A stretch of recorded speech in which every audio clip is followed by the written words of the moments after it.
warahmatullahi wabarakatuh dan selamat sore para netizen khususnya followers Sindo Makassar dimanapun Anda berada. Berjumpa lagi dengan saya Suwarni Damar, jurnalis koran Sindo Makassar pada program acara Bincang Sore yang tentunya akan menghadirkan beragam tema-tema menarik yang tentu layak bisa diketahui oleh masyarakat yang ada di seluruh Indonesia, khususnya di Sulawesi Selatan. Hari ini tema kita akan membahas bagaimana nasib dari industri maupun nasib usaha-usaha yang terdampak dengan adanya pandemi COVID-19. Salah satunya adalah industri MICE, Meeting, Incentive, Convention and Exhibition. Tentunya jika kita mengetahui selama ini bahwa Makassar sangat terkenal dengan kegiatan MICE. Tentunya pada masa pandemi COVID ini ada perubahan-perubahan besar dalam sektor-sektor tersebut. Jika biasanya kita bisa melihat acara konser di beberapa wilayah yang ada di kota Makassar, di lapangan maupun di hotel maupun di beberapa mal-mal yang ada di kota Makassar, kini kondisi itu tak lagi ada. Itu karena adanya pandemi COVID. Termasuk kegiatan pameran-pameran yang biasanya nih sangat diminati oleh warga kota Makassar. Pameran pun beragam, mulai dari kegiatan pameran fashion, buku-buku, otomotif, dan kegiatan pameran lainnya. Nah, sektor yang paling merasakan dampak dari pandemi COVID salah satunya adalah sektor usaha pameran. Untuk membahas lebih jauh bagaimana kondisi yang dirasakan oleh asosiasi yang tergabung dalam penyelenggara pameran Indonesia, pada sore hari ini kita akan tersambung dengan Bapak Jeffrey Eugene selaku Ketua DPD Asosiasi Penyelenggara Pameran Indonesia Sulawesi Selatan. Bersama beliau kita akan sharing bagaimana sebenarnya kondisi usaha-usaha pameran yang ada di Sulawesi Selatan yang selama ini memang menjadi salah satu tulang punggung sektor ekonomi kita, karena dengan kegiatan MICE, khususnya pameran, masyarakat tentu sangat senang dengan kehadiran kegiatan tersebut. Sebentar lagi kita akan terkoneksi dengan Bapak Jeffrey Eugene, Asperapi Sulawesi Selatan. Tentunya beliau sangat memiliki banyak pengetahuan bagaimana menghandling pameran-pameran sehingga bisa berjalan dengan baik. Assalamualaikum warahmatullahi wabarakatuh, Pak Jeffrey.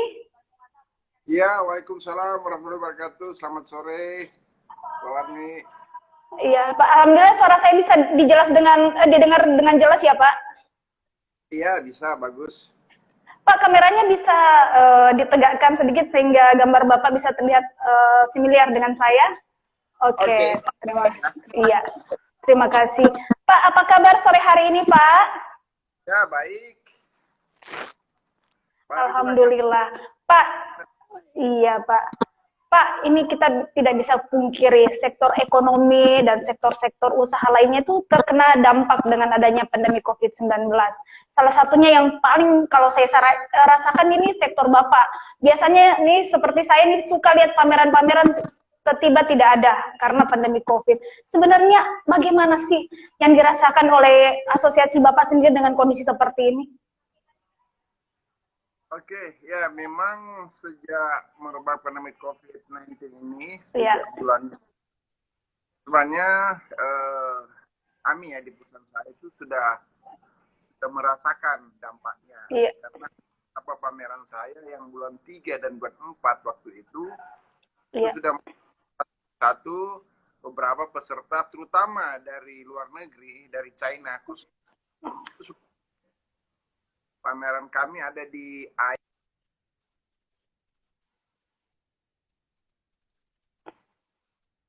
Iya. Halo, Pak.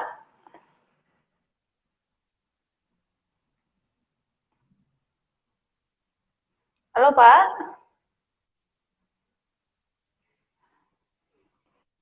Iya. Peserta dari China mundur. Oh ya. Pasar itu pas rapat dengan wali kota.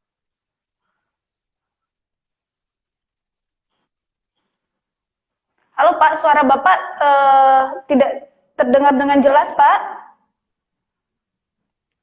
Pak Jeffrey, suaranya oke, bagus, Pak. Iya. Oke. Iya, Iya, saya Pak. lanjut ya. Lanjut. Nah, tanggal 16 iya, Pak. rapat dengan wali kota ya. tanggal 16 Maret. Iya, Pak. Tanggal 18 itu pameran saya yang harusnya buka di pameran Expore. Akhirnya kita batalkan. Dan selanjutnya pameran bulan 4 sampai seterusnya itu kita reschedule ulang dan kita tunda. Iya, Pak. Tadinya tunda masih di bulan 6, bulan 7, namun akhirnya kami putuskan ya udah dibatalin. Sebagian dibatalin. Iya. Nah, kemudian ada relaksasi dari pemerintah terkait dengan new normal ini. Nah, kita coba reschedule lagi. Nah, mudah-mudahan September kita sudah bisa mulai berpameran. Memang dampaknya sangat memukul industri pameran ya, industri mais khususnya pameran, di mana seluruh pelaku usaha mulai dari venue, hotel, supplier, kontraktor stand, sampai ke pekerja-pekerja seni, pekerja-pekerja budayawan yang biasa mendukung event-event kita itu, ya udah stop semua. Dan ini memang dampaknya sangat memukul industri kami, khususnya industri pameran. Iya, Pak, jika melihat kondisi sebelumnya nih, biasanya nih, rata-rata kegiatan yang di-handling untuk Asperapi, spesial untuk Bapak sendiri selaku pemilik Debindo Mega Promo itu rata-rata per tahunnya bisa berapa, Pak? Dan paling banyak itu kegiatan pamerannya di jenisnya apa? Jadi pameran kami rata-rata kurang lebih 18 sampai 20 untuk Debindo Makassar sendiri ya. Iya. Untuk grup Debindo itu sekitar 48 sampai 50 event lah dalam 1 tahun. Nah, tadi pertanyaannya, sorry, saya lupa. Paling banyak itu Pak pameran apa yang di-handling untuk ini? Kalau di Makassar memang masih didominasi oleh pameran B2C, pameran consumer. Oh, B2C. Pameran rumah, ya B2C, pameran rumah, kemudian beberapa pameran UKM, koperasi. Namun di Jakarta memang kita lebih banyak masuk sekarang ke segmen business to business. Jadi pameran saya, ya business to business. Jadi ada beberapa pameran kami itu mulai dari ISEF, Indonesia Sport Expo and Forum, itu pameran tentang sport, itu B2B. Kemudian juga ada IWF, Indonesia Water and Wastewater Expo and Forum, itu dengan industri, kita kerjasama dengan asosiasi PAM seluruh Indonesia, jadi industri air bersih, dan beberapa event-event lain lah. Nah itu memang semuanya terpukul, baik B2B maupun B2C. Khususnya B2B itu udah pasti seluruh peserta, seluruh exhibitors, partisipan, buyer semuanya batal datang ke Indonesia. Iya. Pak, kalau melihat kondisi ini kan Pak, tentunya kerugian sangat besar. Itu adakah misalnya apologi dari pihak-pihak terkait seperti tadi Bapak sebutkan bahwa berbicara dengan tentang pameran ini tidak hanya menyangkut pameran ini saja, tapi melibatkan banyak pihak, misalnya dari tenan dan beberapa unsur lainnya itu. Kerugiannya itu bisa ditaksir berapa tuh Pak, awal-awal misalnya kejadian ini? Ya kalau untuk di Makassar ini kerugian kita bisa sekitar 15 sampai 20 M. Tapi besar juga ya. Kita yang di grup kita itu mungkin sekitar 200-300 lah. Karena semuanya stop. Saya lupa angkanya ya, sampai berapa. Iya, Pak. Saya kira kalau kita lihat pameran-pameran gede yang ada di Jakarta, contohnya Jakarta Fair, kemudian pameran otomotif, ya, saya pikir mungkin triliunan lah ya, karena memang industri pameran ini paling gede itu adanya di Jakarta. Untuk konsernya sendiri Bali, nah di Bali juga paling terpukul. Dua kota besar yang paling terpukul di industri mais ini itu adalah Jakarta, dan akhirnya merata ke semua daerah. Jogja, Jawa Tengah, Bandung, Makassar, Medan, udah stop semua. Iya, Pak, dari kondisi ini kan tentunya ada pelajaran besar yang harus dipetik dari sini. Kemudian kita akan menuju ke tatanan new normal. Lalu bagaimana kesiapan Asperapi sendiri menghadapi ini? Berarti kan ada peluang usaha itu sudah bisa bergerak sedikit demi sedikit, meskipun kita harus selalu terikat dengan protokol kesehatan. Betul. Jadi saya kira Kami sendiri di Asperapi Pusat, kebetulan saya Sekjen Asperapi Pusat juga di Oh Jakarta. ya. Jadi bulan 2 itu setelah merebaknya kasus di Wuhan, itu kami sudah melakukan koordinasi dengan pemerintah Provinsi DKI Jakarta. Oh ya. Dan Dinas Parekraf. Jadi kita sudah mulai meeting masuk dengan TGPUP-nya Pak Gubernur Anies Baswedan waktu itu. Kita sudah berbicara tentang social distancing, physical distancing, jaga jarak, kemudian kita juga menentukan mulai mencoba hitung-hitungan kalau kita tetap bikin pameran, apa-apa standar kesehatannya, berapa jarak diperkenalkan, berapa volume ruangan dengan jumlah orang yang boleh masuk, itu udah kita pikirin sebenarnya. Nah, kemudian setelah masuk bulan Maret, stop semua, tapi kita tetap berkoordinasi dengan Kementerian Parekraf. Kita coba menawarkan satu konsep yang kami beri nama New Normize. Jadi New Normize. New Normize. Jadi tatanan apa? New normal dari sisi industri mais. Nah, itu kita betul. Dan mudah-mudahan panduannya secara umum itu udah bisa keluar bulan Juni ini. Jadi bukan hanya untuk industri pameran saja, tapi untuk seluruh industri yang terkait dengan sektor mais. Jadi meeting, incentive, conference, exhibition, dan special event. Nah, kita kan konsep kita ada 3. Pertama, kita menitik beratkan di 3 hal, yaitu pertama tentang faktor kesehatan. Jadi semua normal ya, yang saya kira sosial sudah bagus, pakai masker, cuci tangan, dan sebagainya, jaga kesehatan. Kemudian yang kedua adalah faktor tracing. Nah, tracing ini kebetulan juga sebenarnya di beberapa industri kita sudah melakukan menggunakan aplikasi digital. Jadi semua peserta, pengunjung maupun pendukung suatu kegiatan itu harus melakukan yang namanya registrasi online, secara online, secara digital, sehingga kita dapatkan data. Sehingga sebelum dan pada saat dan sesudah kegiatan, semua data orang-orang yang terlibat dalam satu kegiatan tersebut itu sudah bisa. Ya, kita bisa tolak apabila dia terindikasi papar COVID, kita bisa tolak dari kapal, atau ternyata ada kejadian, ada yang terpapar, kita bisa tracing kembali. Nah, ini semua kita lakukan dengan melalui aplikasi registration online.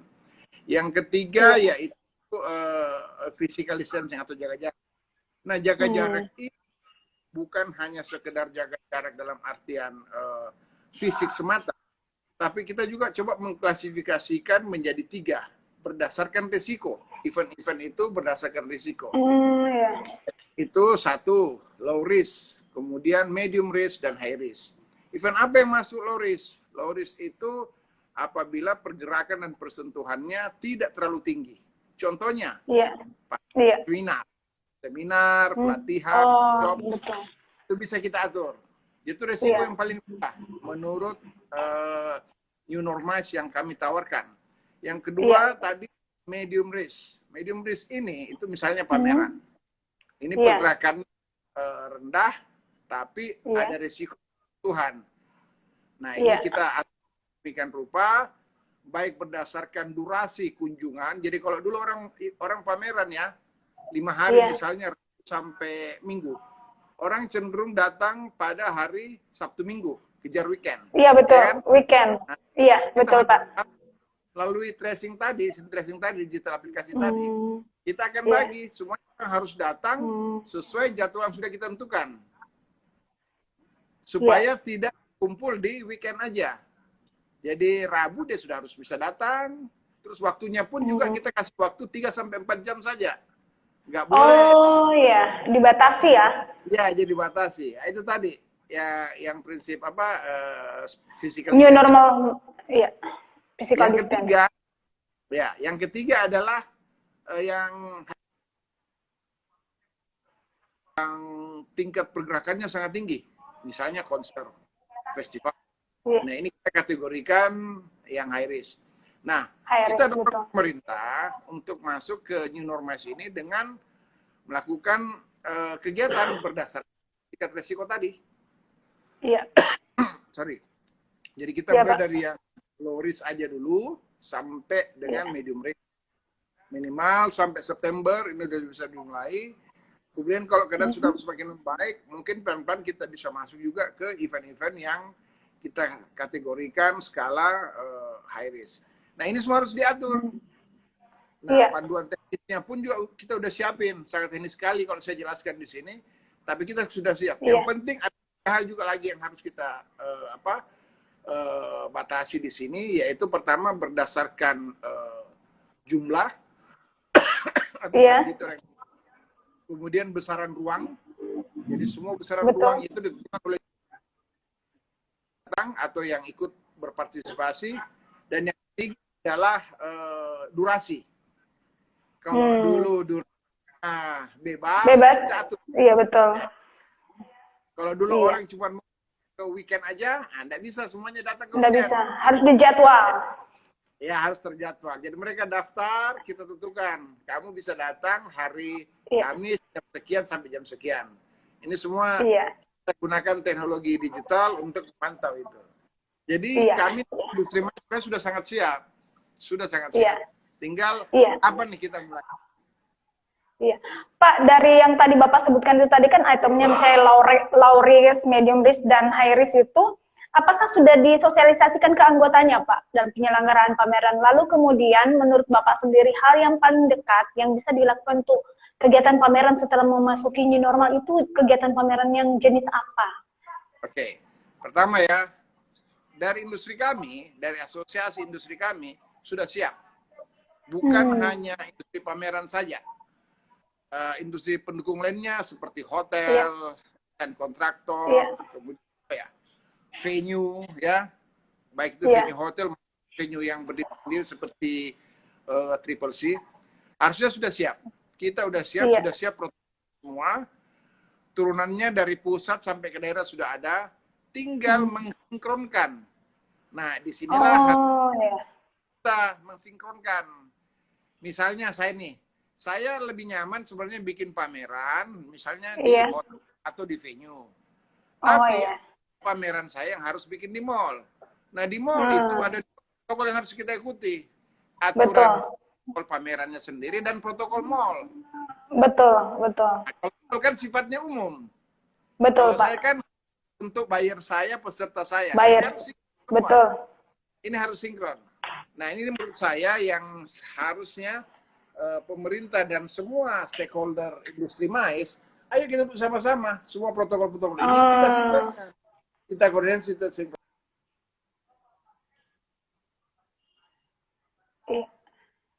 Iya.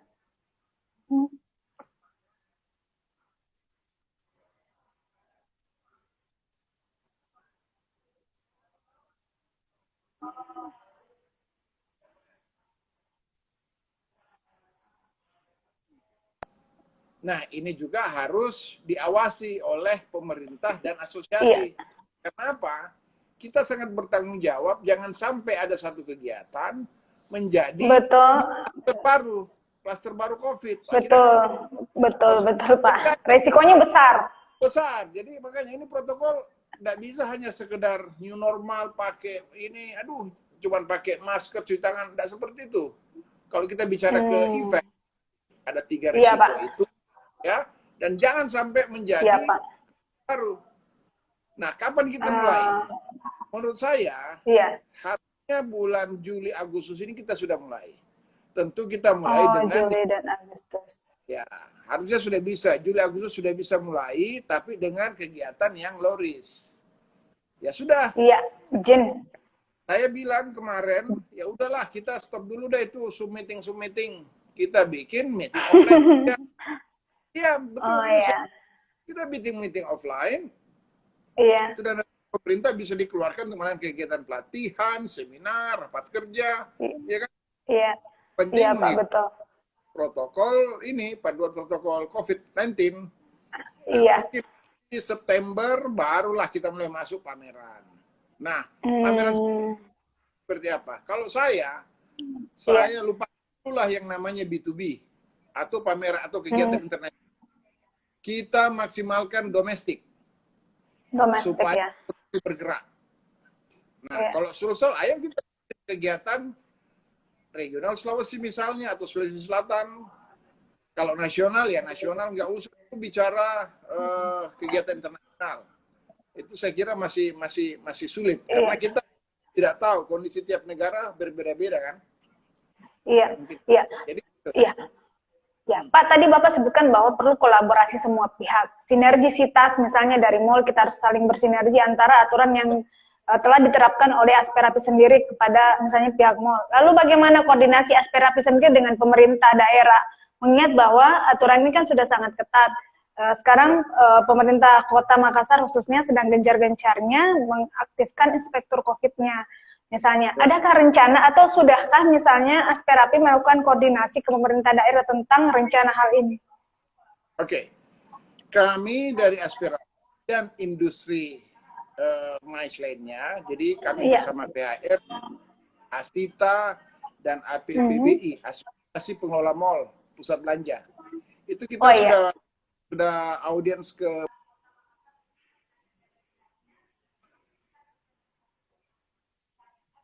Wali Kota.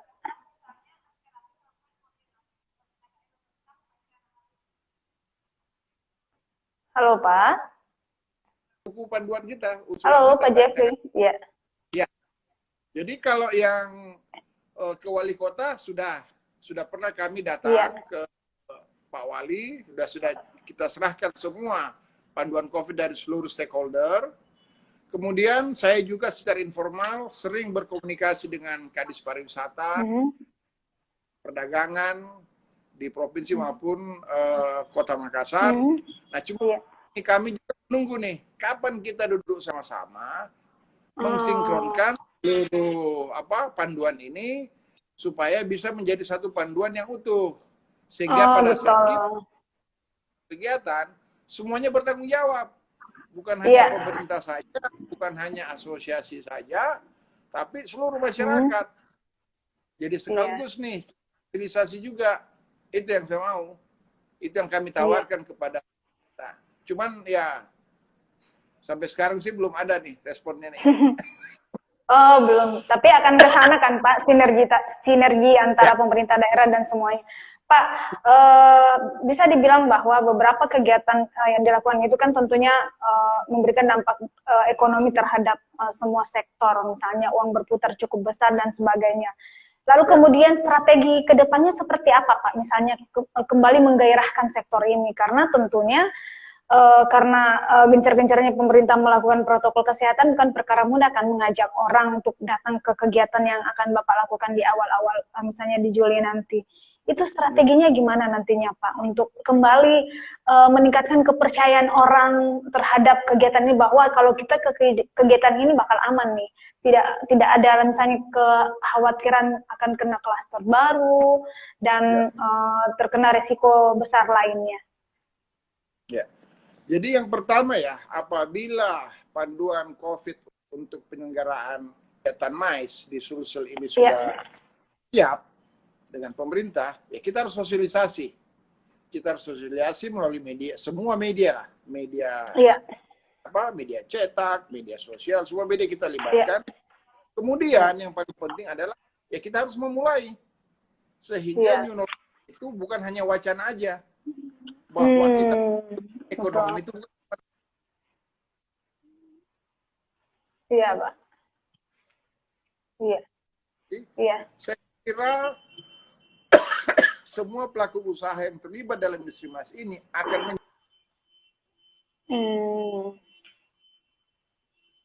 kita kembali nol lagi. Kita akan kembali ke nol lagi. Tapi kalau kita tidak memulai, kita tidak akan tahu. Iya kan? Nanti mungkin mulai kita masih gagap, it's okay lah. Nah, kami sendiri, hotel saya tidak masalah. Kami sendiri dari penyelenggara event dan pameran, itu juga sudah mulai membuat kita punya program kegiatan yang tertunda kemarin. Kita Halo Pak. Oke. Ya. Iya. Oke. Iya. Iya, Pak. Ya, Suaranya kedengaran. saya lanjut Lanjut. ya. Iya, Pak. Oke.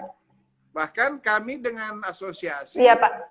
ini sedang memikirkan pasca COVID ini apa yang Iya. kita pengen Makassar itu sebagai Makassar Sulawesi Selatan sebagai salah satu MICE destination di Indonesia itu bisa benar-benar bangga. Iya. Tempat akhirnya sepakat membuat satu badan yang kami namakan Makassar MICE Tourism Board. Jadi badan pariwisata MICE, wisata MICE Makassar. Badan promosi pariwisata daerah. Bukan. Kita lebih khusus ke MICE. Jadi Makassar, ya, Makassar MICE Tourism Board. Makassar MICE Tourism Board. Oke. Ya, jadi kita khusus ke wisata MICE. Kenapa wisata MICE? Kita tidak mau berhadapan-hadapan dengan Bali misalnya, yang lebih kuat wisata leisure-nya. Ya. Ya. Karena memang posisi ini sejak zamannya Pak Ilham dulu sampai sekarang itu memang posisinya itu lebih ke MICE destination, jadi lebih ke wisata MICE. Ya. Wisata MICE. Ya, ini kita perkuat nih, kita mau perkuat posisi Makassar sebagai MICE destination, sehingga kita buat MMTB tadi. Kemudian apa tugasnya? Kita ada 3 hal yang kita melakukan. Pertama, melakukan bidding untuk event-event nasional maupun internasional ke Makassar.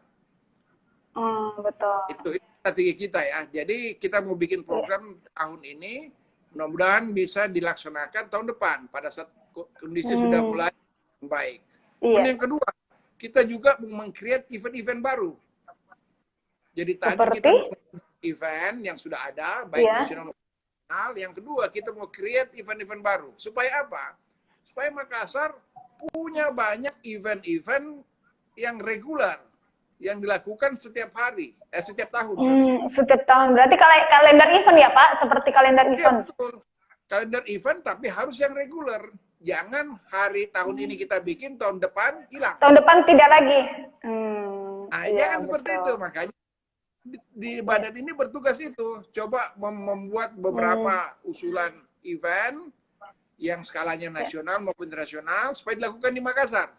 Nah, ini kita harus dapat dukungan juga dari pemerintah kota kabupaten maupun provinsi. Karena yang kita jual ini daerah loh, bukan perusahaan, bukan asosiasi, tapi nama daerah. Iya, Pak, ini sudah terbentuk atau sedang digagas Pak pembentukan Makassar MICE Tourism Board ini?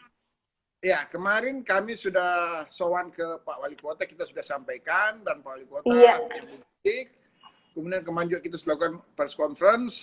Nah, sambil jalan, jadi kita tidak mau menunggu, ini sambil jalan, masa ini baik, harapan kita membaik. Nah, siapkan nih, kita siapkan badannya, betul-betul konsentrasi di wisata MICE dan special event. Kemudian kita buat program-program untuk mendatangkan dan menciptakan event-event baru. Nah, yang ketiga paling penting kira adalah tugas dari badan ini adalah mencetak tenaga-tenaga profesional dan terlatih di bidang industri MICE. Terus terang, jangankan kalau kita bicara nasional ya, untuk lokal saja kesulitan dapatkan tenaga-tenaga profesional. Supplier kita cuma satu, praktis cuma satu, itu dari Polpar. Nah, ini harus kita kembangkan juga, maupun yang melalui pendidikan seperti Betul Pak. Kalau perlu, ini penting. Ya, dengan pemerintah kota dan kabupaten, ya buatlah semacam protek-par yang lain di beberapa daerah. Betul. Jadi kalau kita bicara destinasi MICE Makassar, tentu kota penyangganya juga perlu mempersiapkan diri dalam hal ini Maros dan Goa. Goa, betul. Iya, betul. Jadi harus sinergi betul-betul ini. Nah, kita ini berlembaga independen, badan independen, tetap kita butuh dukungan pemerintah, sehingga target-target dari program kita untuk Makassar sebagai MICE destination untuk tahun 2021 ke depan itu bisa lebih lebih bagus. Itu saya kira. Iya. Pak, ini kan gagasannya menarik sekali, Makassar MICE Tourism Board. Berarti bisa dikatakan bahwa MICE itu sudah menjadi ajang tujuan wisata juga orang-orang ke Makassar maupun Sulsel pada umumnya. Lalu sejauh ini Bapak melihat sendiri, sudah adakah stimulus yang diberikan pemerintah setempat dalam mendukung program ini? Ini kan sangat menarik bahwa dulunya orang ke Sulsel itu kan tujuan wisatanya ya berwisata ke lokasi wisata, dan rupanya ini kan MICE sudah menjadi tujuan wisata lainnya. Itu sudah ada stimulus yang diberikan pemerintah daerah menyokong ini. Kalaupun ada, itu bentuknya seperti apa, Pak? Ya, kalau sampai saat ini sih kami merasakan industri ya mungkin nggak ada secara langsung ya, dan memang nggak ada karena kita kan yang menciptakan event. Kita sampai hari ini, saya sendiri cuman gimana caranya berusaha mendatangkan event-event nasional ke Indonesia. Memang untuk event internasional kita selalu kalah. Kita kalahnya dengan siapa? Dengan Jakarta. Bahkan sama Manado kita kalah kalau bicara event internasional untuk mendatangkan. Nah, makanya saya bilang sama teman-teman, udah kita create aja sendiri. Kita kerja sendiri, kita bikin program. Kenapa kenapa kami ini semua pengen perkuat yang namanya industri MICE? Karena MICE itu adalah wisata bisnis, bukan leisure. Dan wisata bisnis ini, dia sepanjang tahun. Dia tidak tergantung dengan hari libur. Bahkan hari kerja Pak, pun, kita ada kegiatan MICE. Pameran saya atau event saya bukan cuma Sabtu Minggu atau tunggu hari libur, enggak. Senin, Selasa, Rabu, Kamis ya kita sampai hari Minggu kita tetap bikin kegiatan, bikin pameran. Artinya apa? Length of stay para peserta MICE ini itu kan tinggi. Lama tinggal dia di satu kota itu tinggi, minimal 5 hari. 5 hari, iya betul Pak. Kalau leisure dia hanya pada saat libur aja. Sabtu Minggu. 2-3 hari biasanya. Kali, ya kan? Betul. Iya, Pak. Saya, positioning Makassar itu ya justru di wisata MICE. Iya. Pak, tadi Bapak sebutkan bahwa Halo, Pak. Tadi Bapak sebutkan bahwa Asperapi sendiri, khususnya Makassar MICE Tourism Board itu sendiri sedang meng-create event-event baru yang tidak sama dengan yang sebelumnya yang sudah ada. Itu event-event baru yang dimaksud itu seperti apa? Lalu tadi juga Bapak sebutkan bahwa Makassar ini suka kalah dengan Jakarta. Kalau misalnya menarik event internasional, ini kalahnya pada sisi lokasi yang tidak adanya lokasi yang berskala internasional yang kita miliki, atau dari sisi jaminan keamanan misalnya ketika event itu diadakan.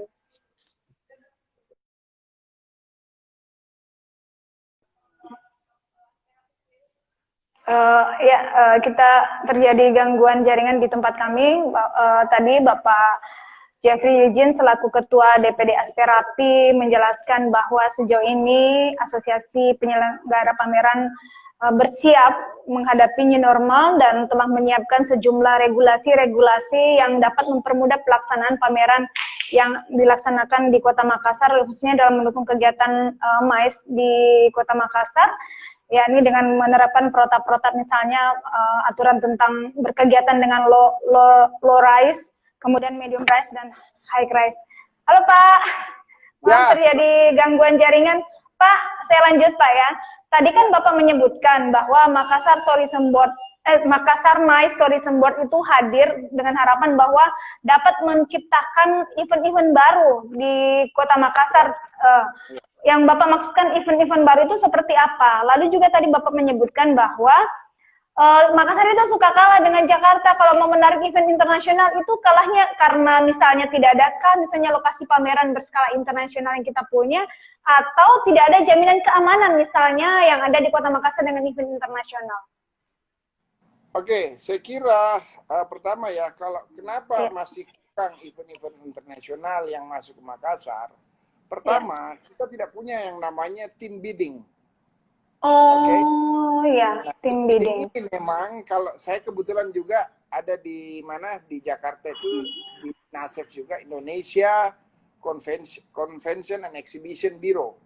Ini badan nasional tugasnya menarik event internasional untuk masuk ke kemana, ke Indonesia. Nah, ini kita nggak punya, sehingga tidak ada yang memperjuangkan event itu kalau masuk ke Indonesia bikinnya di Makassar. Karena kita nggak punya badan, nggak punya orang di situ.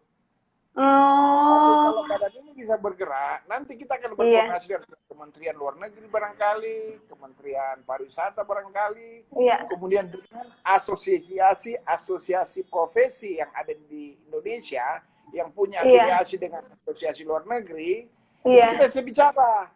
Oh, dia punya asosiasi A punya event misalnya tahun 2024. Dia mau tawarin negara mana yang mau. Nah, coba kita ajuin dong. Kita lakukan bid. Kita lakukan bidding. Gimana caranya supaya kita ditunjuk, Indonesia ditunjuk, dan lebih spesifik lagi tuan rumahnya Makassar. Ya. Nah, ini memang kalau yang namanya tim bidding tidak bisa hanya perusahaan atau asosiasi saja, harus dengan pemerintah, baik pemerintah daerah maupun pemerintah pusat. Nah, ini kan tidak ada langkah-langkah seperti ini yang selama ini kita cuma dapat wacana aja sebagai mass destination, tapi secara strategi nggak ada sama sekali, cuma menunggu aja. Sama kita kalah. Nah, ini saya ngomong apa adanya aja, bukan ini ya. Belum SDM lagi Pak ya, Pak. Belum SDM lagi kita sangat terbatas ya Pak. Itu juga sangat berpengaruh. Saya kira gini, kalau kita bicara harus komplit dulu semuanya, baru kita lakukan bidding, itu kapan kita mulai kan? Berarti tidak ada masalah. Kenapa? Yang penting satu, bahan baku utama untuk melaksanakan event itu adalah venue dan infrastruktur. Iya, venue dan infrastruktur. Sebagus Ballet Jakarta, kita sudah punya lah untuk skala-skala menengah. Untuk 5.000 sampai 10.000 orang, saya kira tidak masalah. Banyak hotel di Makassar yang bisa tampung. Kita punya event-event venue-venue outdoor maupun indoor yang juga bisa nampung kegiatan tersebut. Hotel bintang 5 kita juga sudah cukup lumayan lah. Jadi harusnya bisa. Harusnya bisa ya. Cuman kan pertanyaannya, gimana caranya kita mau datang menarik. Iya. Ya, menarik itu. Jangankan internasional, kita kadang kalah sama daerah lain. Iya betul Pak. Sorry, saya sudah punya list, ada beberapa hari-hari nasional yang kegiatannya itu ada di kementerian. Satu kementerian itu bisa 2 sampai event nasional, internasional yang selalu dilaksanakan di beberapa provinsi. Nah, Sulsel atau Makassar Pak dapat 2 atau 3 aja. Sementara daerah lain, terutama Bali, Jakarta, Sumatera Barat, itu 1 tahun bisa 6 sampai 8 loh eventnya. Banyak juga ya Pak, mereka dapatkan. Nah iya, makanya saya bilang, ini Mais kalau cuma dibiarin tidur saja, ya kayak gini. Manfaatnya kecil. Tapi kalau kita bisa maksimalkan, kita gerakkan semua ini stakeholder, industri, saya yakin ini pertumbuhan kota juga akan bagus ke depannya. Ekonomi juga pasti bagus. Iya. Sementara daerah-daerah lain yang dulu tidak ada di peta MICE Destination Indonesia, itu udah bermunculan loh. Iya. Iya. Ya, Pak, tadi Bapak sebutkan karena tidaknya. Halo, Pak? Iya. Kenapa? Gimana? Iya. Halo Pak, tadi Bapak sebutkan bahwa karena ketiadaan tim bidding ini, kita agak susah menarik kegiatan internasional ke Makassar, padahal dari sisi venue dan infrastruktur sudah sangat mendukung. Lalu ke depannya Pak, adakah rencana misalnya Bapak menginisiasi pembentukan dari tim bidding ini misalnya? Karena tadi yang saya tangkap bahwa butuh sinergitas antara seluruh sektor, utamanya dukungan pemerintah. Iya. Jadi yang saya maksud tim bidding ini itu adalah tim yang berada di MMTB tadi. Di Makassar MICE International Exhibition, ya. Iya, di Makassar MICE Tourism Board yang tadi. Itu dalamnya ada tim bidding, kita siapin tim bidding. Nah, itu dari asosiasi, dari PRI Iya. masukin siapa orangnya, dan beserta Oh, kita melakukan ikut bidding, gitu iya. lah. Hmm. Jadi bukan ini tim bidding badan sendiri, enggak, dia berada di dalam satu Oh, lembaga dalam tadi, satu lembaga. Hmm. ya di lembaga yang tadi itu, MICE Tourism Board. Iya, optimisme Bapak ini bisa berjalan dengan seiring pembentukannya Makassar MICE Tourism Board itu bagaimana Pak Bapak melihatnya? Kalau melihat Saya aware kira terhadap beberapa organisasi misalnya PHRI, ASITA, asosiasi lainnya itu bagaimana Pak? betul. Jadi sekarang itu tadi kita berempat, cuma 4 asosiasi. Sekarang tambah lagi asosiasi GM Hotel, kemudian Iya, asosiasi CET, kemudian asosiasi venue. Jadi saya kira nantinya ini kalau tim ini terbentuk dalam wadah Makassar MICE Tourism Board ini pasti akan berdampak besar sekali. iya Pak. Apalagi kalau didukung oleh pemerintah, karena itu tadi kita melakukan bidding, itu yang kita jual bukan perusahaannya atau Iya, asosiasinya, tapi iya, nama daerah, kotanya. Ini saya iya, meminta supaya event A di Makassar. Nah, Makassar iya, punya apa? Mereka kan pasti nanya, asosiasi internal pasti. Ya saya bilang, nah iya, ini kita di pemerintah akan mempersiapkan memberikan insentif berupa apa misalnya, entah itu iya. welcome party atau party. Oh Kemudian dari iya, sisi penerbangan memberikan insentif. Oke, kita siapin kalau sekarang cuma 7 flight misalnya dari Jakarta, kita tambah iya, di flight. Atau kalau misalnya iya, dari negara tertentu yang harus melalui Jakarta, mungkin ada yang bisa direct misalnya dari Malaysia atau dari Singapura, mungkin iya, bisa direct ke Makassar. Ingat loh, iya. Manado itu 2 tahun terakhir naik dia punya pariwisata. Betul, Kenapa? iya. Ada direct flight dari China langsung ke Manado. Hmm, iya Pak. Kenapa banyak sekarang turis India yang datang ke Bali? Karena ada dari Iya. flight juga dari sana, dari Dari India, Bali ke dari Bangladesh India ke langsung ke Bali. ke Bali. Iya. Jadi juga Hmm, data itu sangat menentukan. Jadi iya, kalau sinergi kita siapin konsepnya, kita siapin proposalnya tentang iya, kesiapan Makassar dan Sulawesi Selatan menjadi tuan rumah iya, event internasional A misalnya. Nah itu kita akan presentasi di depan board di luar negeri yang ngurusin kegiatan tersebut dengan iya, didukung oleh pemerintah pusat. Kalau misalnya tentang pariwisata itu dengan Kemenpar, kalau misalnya iya. event tentang pertanian atau Hmm, pangan mungkin dengan Kementerian Pertanian, ya kan? Dengan iya. provinsi dan kabupaten kota harusnya bisa.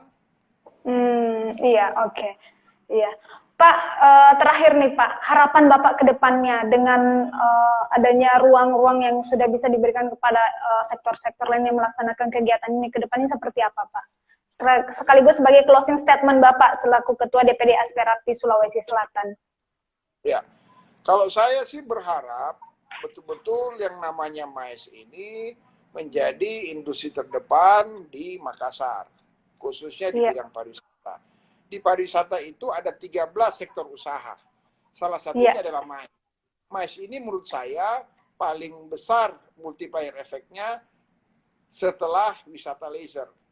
Jadi iya, menurut laser. saya, ya, jadi menurut saya ini yang harus kita dorong, ini yang harus Mhm, kita cambuk lagi iya, supaya dia lebih proaktif dan lebih mm, sinergi dengan pemerintah. Karena enggak bisa, saya nggak bisa jalan sendiri.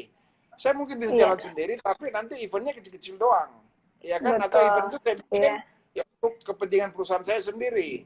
Tapi kalau iya, kita Kak. sinergi, yang kita jual Iya, itu banyak sekali. Kulinernya mm, masuk, wisata alamnya masuk, iya, betul. travelnya masuk, perjalanannya masuk, insentifnya masuk, kamar-kamar bisa penuh, belum lagi Okupansi, kerajinan. Ya, saya kira betul. semua pelaku industri wisata pasti tahulah dampak apa Dari mais, dari industri mais ini. Nah, cuman iya. sekarang ini Makassar ini ibarat apa ya saya bilang? Ibarat macan yang lagi tidur ini. Kalau menurut saya. Benar, ini udah terlalu Iya, lama. Pak. Dari zamannya Pak Ilham, ya kita sudah gagas ini, saya juga gagas sama Pak Niko, almarhum. Cuman ya Niko BPSK. Ya, timbul tenggelam, ya udah datar-datar aja. Sampai hari ini saya katakan datar-datar saja. Kena COVID tambah tenggelam. Tambah tenggelam. Setelah COVID ini sama-sama kita harus tancap gas lagi. Ayo Betul, kita Pak, bicarakan. Masih belum banyak event. Tahun ini kita bicarakan, kita sama-sama, kita bikin programnya, kita bikin target. Dan ini harus terukur. Saya bicara ini dengan industri lain, kita harus terukur supaya kita melihat bahwa yang kita buat ini bukan hanya sekedar gaya-gayaan aja, betul Pak, betul. Yang solutif dan jangka panjang. Saya kira itu. Dan saya optimis, industri mais, Sulsel, khususnya Makassar harusnya bisa jauh lebih bagus dari daerah lain. Amin, amin. Terima kasih banyak Pak waktunya hari ini. Sudah tidak terasa 1 jam nih bersama Pak Jeffrey Jejen mengupas habis tentang industri pameran kita yang ada di Sulawesi Selatan. Terima kasih banyak Pak. Sampai jumpa pada lain kesempatan. Terima kasih Bu Ani ya. Ya, makasih Pak. Ya, Assalamualaikum warahmatullahi wabarakatuh. Warahmatullahi wabarakatuh. Selamat sore. Iya, sore. Ya. Demikian tadi bincang-bincang kita dengan Bapak Jeffrey Eugene selaku Ketua DPD Asperapi Sulawesi Selatan. Tentu sangat besar effort yang dihadirkan oleh DPD Asperapi dalam mendorong kegiatan ekonomi yang ada di Sulawesi Selatan, khususnya dalam mendorong kegiatan wisata mais, karena memang tidak dipungkiri kegiatan mais ini memberi kontribusi besar dalam pendapatan daerah Sulawesi Selatan, khususnya Kota Makassar. Salah satunya adalah kegiatan pameran. Tadi juga disebutkan bahwa Asperapi khususnya sudah sangat siap melakukan kegiatan pameran, utamanya yang memberikan resiko rendah, dengan tetap mengedepankan 3 hal, yakni protokol kesehatan, kemudian juga physical distance, dan tentunya pada kegiatan pameran kedepannya tidak lagi seperti biasanya, misalnya sesuka hati pengunjung datang pada hari apapun, tapi kedepannya akan diatur secara spesifik jadwal-jadwal kedatangan para tamu atau pengunjung pada kegiatan pameran yang akan diselenggarakan pada beberapa bulan ke depannya menghadapi tatanan new normal. Demikian bincang sore kita hari ini, semoga bermanfaat bagi kita semua, bahwa satu yang paling penting adalah bahwa Asperapi tentunya ingin andil dalam mendorong percepatan roda ekonomi yang ada di Kota Makassar. Wabillahi taufiq wal hidayah, saya Suarni Damar menyampaikan wassalamualaikum warahmatullahi wabarakatuh.